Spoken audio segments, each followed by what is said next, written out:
What is up, RotoGrinders? 3.5 hours of nonstop NFL DFS conversation. It starts right now, week 15. This is where all the best ball street guys are excited about. I know Tim's got his 150 in DK. I got my 150. Got some stuff in Underdog as well. It's not just best ball season. It's season-long season. And it's DFS season. Everything going on today. We have all sorts of outs, Tim. If we build some bad DFS lineups, we could always say, well, how's my best ball team doing? And that would actually count, right? Our teams have advanced. Not enough, but some of our teams have advanced. Yeah, super exciting. So exciting that TJ feels like we got to crank up the music even louder. I don't even know how that happened. I'm like, am I hearing the music again? I'm like, yes, I am. I didn't even have the StreamYard tab open. It just like restarted itself. That was weird.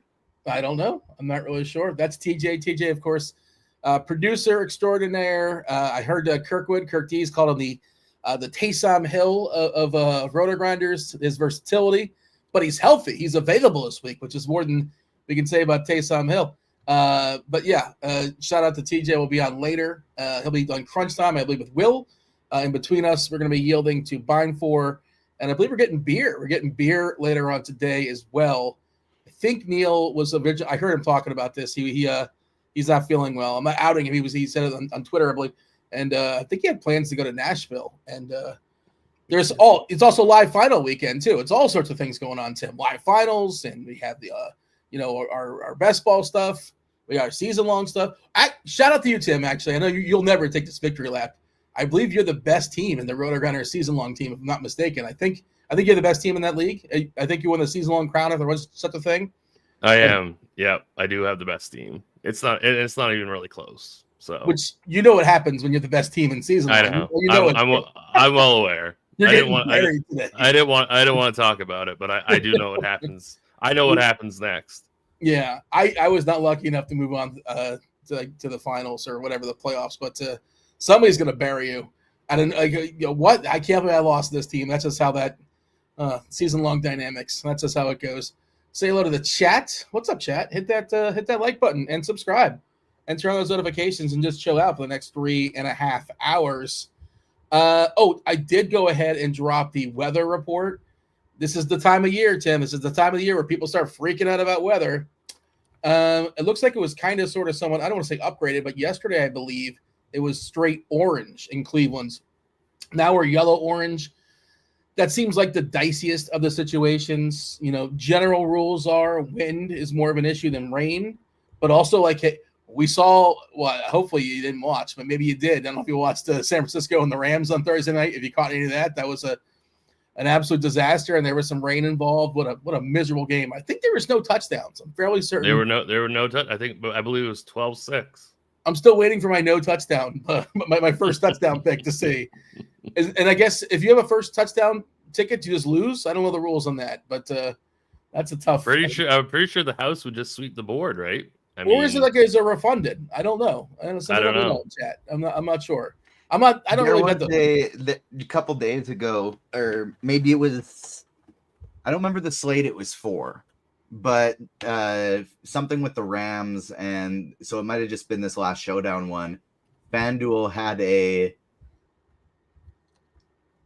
misprint that went live that a bunch of people capitalized on. Plus 350 for one of Nakua or Kyron Williams to score a touchdown, something like that. And the game and so they ended up taking it down, but they honored the bets with a bunch of people loading them up before it got taken down, and no touchdowns were scored in the game. So house swept the board. And you wonder why people wear aluminum foil hats. You wonder why. This is the reason. It's very clear. There's no other reason why this would happen. FanDuel created precipitation. They have that ability, apparently. I did see that. You're getting 4-1 on 2 of the stars to score a touchdown, and certainly those are not favorable odds for the house. Buys are done. No more buys. Buys are gone. We get an extra game, of course, on FanDuel. 13 games on FanDuel, 12 on DK. Charbonnet is going to be that's the main difference as far as the slates. Charbonnet looks spectacular on FanDuel. There's still no Walker, and they just did not bump him up enough. And he's projecting really, really strongly. We got some cheap tight ends this week, Tim. We don't have any cheap receivers, really. I feel like I'm repeating myself on that one. We have a whole bunch for Pittsburgh, but like I don't know if any of them anybody wants to play. We do have a bunch of cheap receivers for Pittsburgh. It's in New England. In New England. And speaking of FanDuel, this is true on DK as well, but FanDuel, we have a really good price on Elijah Moore. He's 4.7. You don't really get usable receivers on FanDuel that are 4.7. Again, there is some potential. Should I read this, Tim? I know TJ had it up on the screen. I dropped the link in chat as well. But yeah, yellow, orange. He says, let's start with the part of the forecast. This is Kevin Roth, of course, chief mineralogist Kevin Roth reading on his behalf. Let's start with the part of the forecast that is a lock. This is a lock. Winds will be blowing around 15 miles per hour sustained, gusting around 30.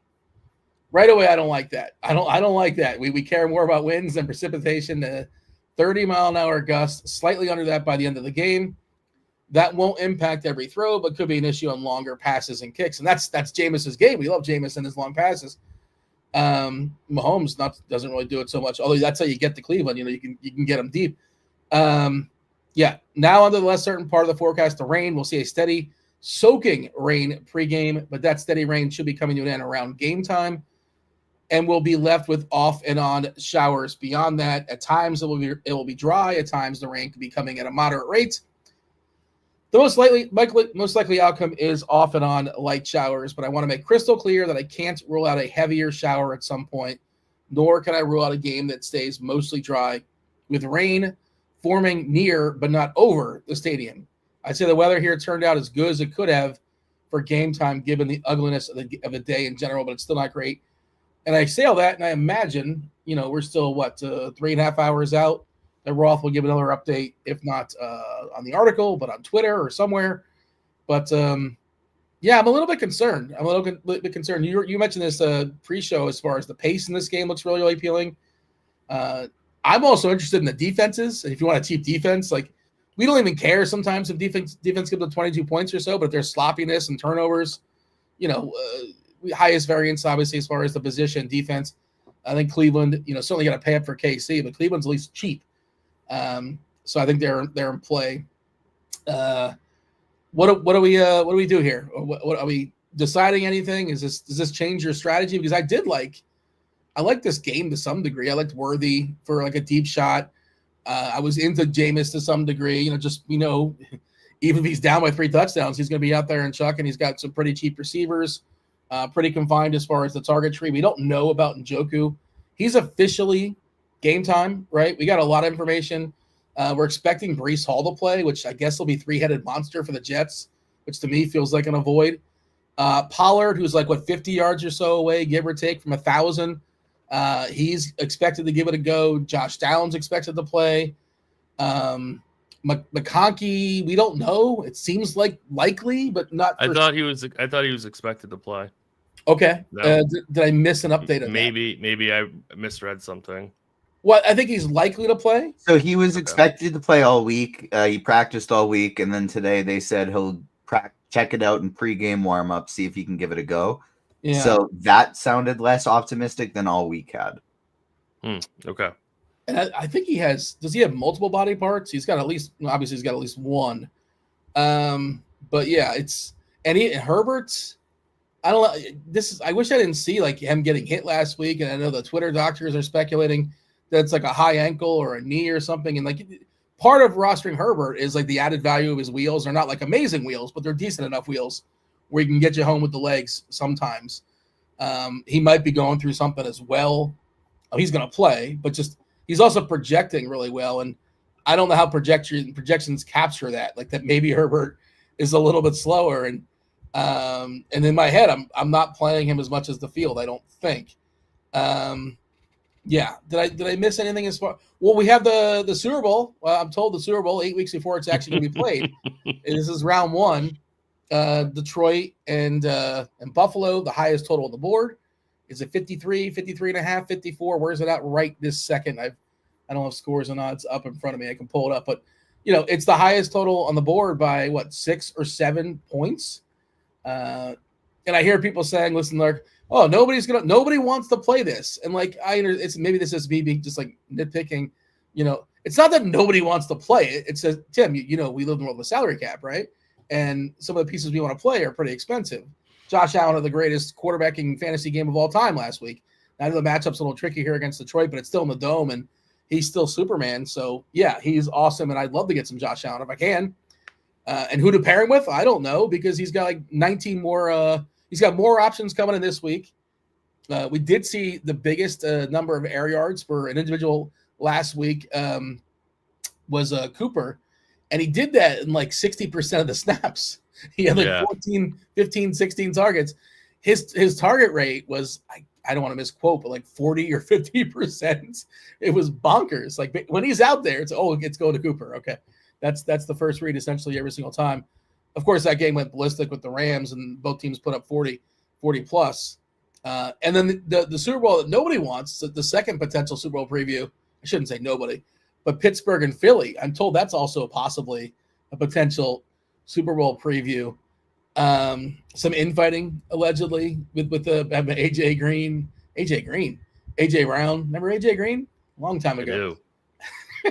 That really confused me. I was like, what is he talking about? Yeah, one of the AJs.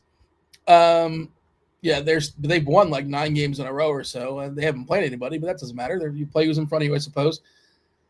I don't think news-wise we're really waiting for. I guess Njoku is a big thing we're waiting for. I shouldn't say a big thing, but it's a thing we're waiting for.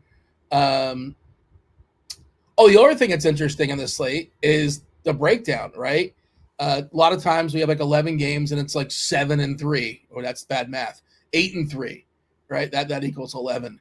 But we have, is it 6 early or 7 early? 1, 2, 3, 4, 5, 6, 7 early and 5 late. 7 and 5. Which, a lot of times you can sort of play the results and like you take your shots early. Some of the guys that nobody has get there, you can get a little conservative, you can pivot. How often do you do that, Tim? Because I know you don't make a lot of lineups. Is that something you're conscious of when you're making lineups? Is that something you care about? It's definitely something that I care about. Like even if I'm just playing one main team, it's something that I often strategize for. So unless there's like a really, really, really like premier early game that I like want to build a ton into, then I would definitely leave spots open for late swap, because I think that's one of your biggest potential edges is making that 2v2 swap, like, to like get off the chalk line or even perhaps get onto the chalk line if your team is smashing. So I think that's a really, really important part of DFS. I still think it's something that people don't do enough of, to be honest with you. So yeah, that is definitely something that I take into account. I was kind of hoping that this Bucky Irving news wasn't going to be out until like after the 1 o'clock lock, because I thought that Rachaad White, Bucky Irving situation was going to be somewhat interesting. And like, if you played Rachaad White and Bucky ended up playing, what were you going to do with Rachaad White? Because there's not a lot of like good swapping, running backs in that price range. But now that doesn't really matter, that's not as important. But Labacongi is pretty important. I mean, if he plays, it's a fantastic spot, and we're not 100% sure he's going to play. So like leaving a spot or two open with that for that news, I think is pretty interesting. The YouTube comment section is great. Sometimes we get to see like comments that, are kind of filtered through, Tim. I don't know if you see it. Derrick Henry is in the chat talking some smack. I don't know if you see that, but the chatters can't actually see it, but somebody's got to confirm that. Probably can't confirm it. But yeah, Derrick Henry is in an incredible spot. I was saying this earlier in the week. How often do we see, Tim, a team that is a team total that is lower than the amount of points they are underdogs by? The Ravens have a team total of close to 30, 29.5. They are 16-point favorites on the road in New York against DeVito. And the Giants have a 13-point team total, like a 13-point team total, and they're 16.5-point underdogs. This is the NFL. This is not like Dubuque State taking on Alabama or whatever. I don't know if the Duke State exists. Probably I doesn't. wonder what the juice is on that implied team total is, because I feel like it's probably juiced to the under. On 13? Yeah. Like, I mean, are they going to even be able to score 13 points? I mean, one fluky turnover and you're already halfway, who knows? It's a tough under to bet. It's a tough. I feel like it's a tougher over. You're just tortured the entire game. Yeah, but I'm not playing DeVito, for the record. Like, there's just no chance. Like, it's completely unnecessary. Yeah.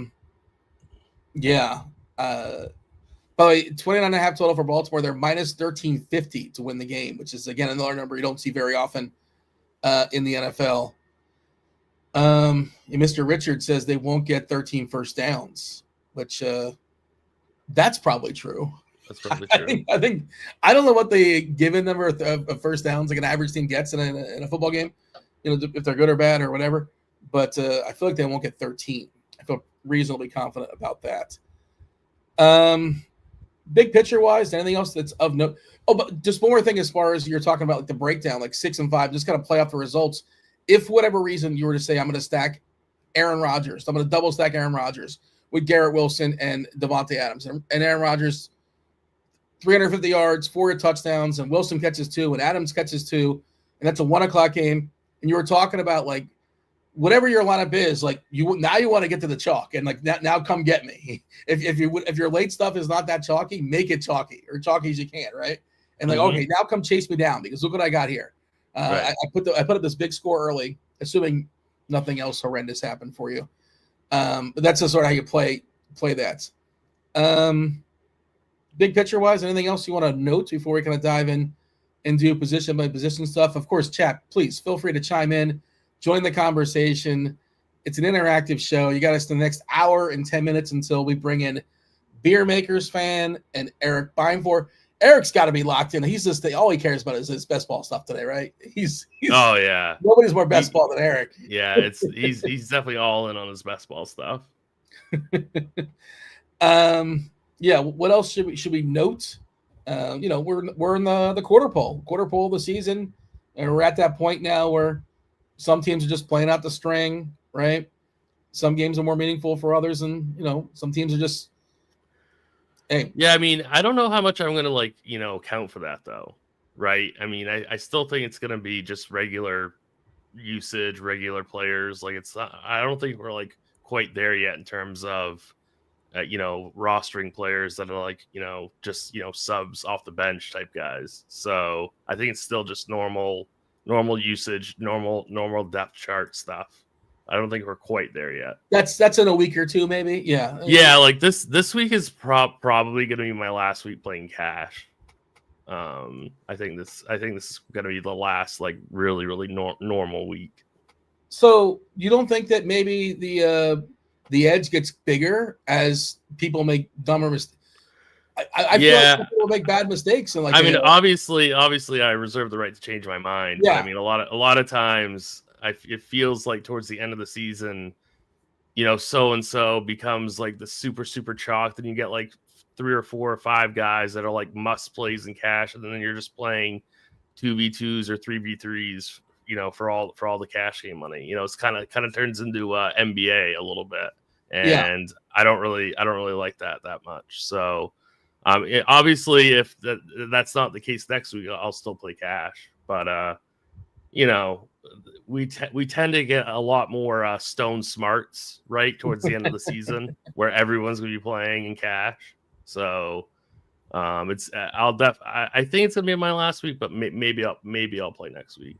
Yeah. B in chat says, isn't week 18 like everyone plays cash week? Yeah. I think the information slate, I like what we call it, the information slate. Yeah, that's true. The information slate is, I guess there's an edge to that. I feel like there is, but the other thing is like, the field is so much sharper than they were. Yeah. Way sharper than they were 10 years ago, 5 years ago, in part because of people like you, Tim, doing shows like this and RotoGrinders. Yeah, I guess there's probably still some edges for cash. And I might join the cash game streets the last couple weeks or so. I'll see. I don't know if there's a big edge today in cash. Do you see a huge edge today in cash? There's a lot of decisions. That's the thing.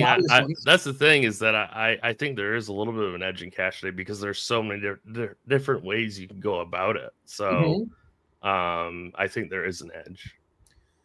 So let's talk about that because I ran some optimal stuff. I know you're going to run some sims. We'll talk about the sim stuff as well. I'm seeing some 2 tight end stuff coming through on DK, which again, the way the cap is set up, but I think you're going to want to play. You tell me. I think you're going to want to pay 3 running backs. The running backs are really strong this week. There's an opportunity cost, and I think just kind of going down to 2. Obviously, you're going to be playing. I'm seeing Jake Ferguson, and you mentioned Stone Smart, hit some stuff, and then of course then you have money to spend. But I think that's one of the first decisions, Tim. And have you decided? Is it 3 running backs, or you're running 2 tight ends, or we're not just sure just yet? I'm leaning 3 running backs, but there's a few a couple different builds that I like with McBride and Smart. So I think that I would not fault anybody if they wanted to go 2 tight end. But like you said, the opportunity cost at running back is pretty massive. And there's some really clear and obvious, like really, really strong plays at running back that are extremely affordable. So I'd say the more conservative approach, the better floor, which is what you want in cash, is to go 3 RBs. So I'm definitely leaning in that direction, but I'm not 100% sure yet. Let's walk through it. Is the first running back we're throwing in there, is it Chuba? Is it Chuba Hubbard? Yeah, Chuba's got to be in your cash games. I think he's definitely the clear and obvious choice. He's 6,500 going up against Dallas. He should be getting all the opportunities in this game. I think, what is it, the first time in 34 games, Carolina is actually the favorite? I think I read that. Yeah, I bet him last Monday. Victory lap for me. Did. I got the close value. I might have did I talk to you about this. I talked to somebody about it. You talked to me about it. I bet Dallas in that game. Well, I bet it before the Monday night game, and I saw Carolina was -1, and I was like, well, nothing good can come up this Dallas game. They can get worse. We've seen Lamb kind of being injured in and out. It's a short week, and also I just think Carolina's better than Dallas. I think they're just a better team than Dallas. But what do I know?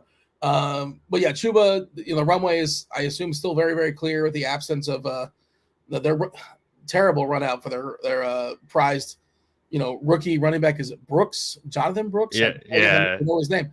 I know it was I still think that was a bad pick, though. I mean, it's very unlucky. It's very unlucky for him, but I don't agree with that pick. I also don't think they thought Hubbard was going to be as good as he was. He's turned out. I think that's. Right. I think he's kind of overperformed, and they actually paid him, right? And I think they're trying to do is like the 2-headed monster at running back, like old school Carolina. But it's a bummer because I think he tore his ACL. I think so. Whatever, he wasn't getting a ton, but he's gone for a while, and who knows how much about next year. But that's before even really getting his career started. But also Dallas. We love running on Dallas. Yeah. So you have all the touches essentially versus Dallas, home favorite. Carolina does get to check that box, which they so rarely get to check. That's one of the first players you put in your cash games. And then this is the decision point conversation because what are the next running backs? It could be Chase Brown. It could be Connor. Is this sort of like something we're kind of bouncing back? Rico Dowdle on the other side. It could be Dowdle. He's certainly separated himself. Washington, big favorite versus New Orleans. Not Washington. Brian Robinson on Washington.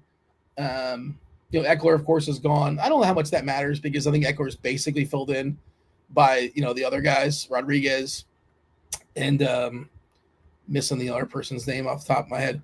But do you know for sure? Or it's a pool, right? 2 of 3 of the next 3 or 4 running backs. I don't think I play Robinson in cash games, but I absolutely love him in tournaments. I have no issue with playing him in single entry or any kind of like large field GPP. Probably not a cash game option for me. It's one of Rico, James Conner, or Chase Brown.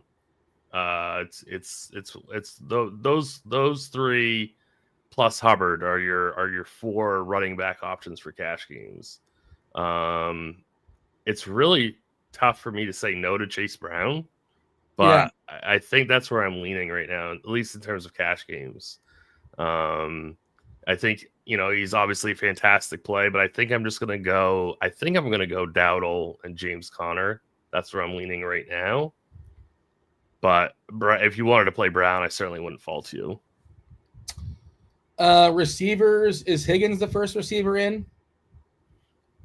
That's what optimizers kind of want to say, is that it's T. Higgins is the first wide receiver in. I kind of think that it's Brian Thomas Jr. That's kind of where I'm leaning. But yeah, I mean, T. Higgins is obviously a fantastic play. I wish we knew about Ladd also. Like, if he was full health, he would be like one of my first wide receivers in as well. I'll tell you one player who's does make me a little bit nervous that optimizers absolutely love, and like they're saying you should be playing him in cash games is Marvin Harrison Jr. Like, he makes me super nervous, and I think there's other guys in that same kind of price range that you can get that are a little bit safer. So I'm not sure if I'm going to play Harrison Jr. in cash, just because, I can play Calvin Ridley that I think is safer. I can play Adam Thielen. I think that is, it's weird to say, but I think I kind of like Thielen too. I hate saying that. Yeah, I think personally, I know it's weird, but I think Thielen's safer than Marvin Harrison Jr. I'm not saying, like, if we flip over the cards and you played Harrison in cash games, that's completely fine. I'm just saying I might not, because I think Thomas is safer. I think Ridley's safer, and I think Thielen's safer. I think Thielen has the better floor, but Harrison's got the better ceiling. I think that's a pretty fair assessment. Yeah, I agree. Yeah. We've seen 2 big games out of Harrison this year. We also seen a couple of games. I think we saw a game where he got blanked, right? And he's had several single-digit games as well. So, in a dome, pretty fair price. I've seen a lot of people say, "Oh, Harrison's just too cheap," and it's like, well, I mean, what do you want him to be? Like, look what he's done. What should he be? Cover the name up, and then tell me that he's too cheap. I thought you were going to say Ridley is the guy that you're afraid of, because you don't really fully trust. Because this time of year, especially, you mentioned Brian Thomas, and if you're rostering Brian Thomas, that means you're reliant on Mac Jones. Do you feel good about relying on Mac Jones? Probably not. I don't love it, but I mean, he got 12 targets last week. All the second half, I believe. I'm fairly certain they all came in the second half. And then they had like a post game news conference that said they want to get him the ball more, and now Ingram's out for the year. Yeah. So I mean, it's Parker Washington's their second, and Bretton Strange is a person that's going to be playing tight end. There's not a lot there. There's really not a lot there. Yeah. What a terrible season for Jacksonville. Just absolutely horrendous. It was horrible.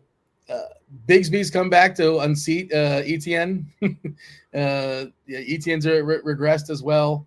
They lost Gabe Davis. Remember him? Proud of UCF. Well, and Kirk, right? Yeah, Christian Kirk. Yeah, I had a lot of Jags. I had a lot of Jags in best ball. We still don't know if Trevor Lawrence is good. This is like year 5. I'm not sure if we know if he's good or not, or he's capable of being. He's so very much in the middle, but and I guess they just paid him too, so he better be good for Jacksonville. But and the other one, right? Okay. I mean, anything can happen, but I'm really not super worried about Calvin Ridley, just because I want all the exposure against Cincinnati's defense that is so bad and so soft. And I think they're missing their starting middle linebacker. I think they're missing their best defensive tackle also. So, I mean, this Bengals defense is just they're so soft and so horrible. And I forgot to mention at running back, like, I love Tony Pollard this week. I think he's a fantastic play. We haven't projected for 5% ownership, and I'd be surprised if it gets higher than that.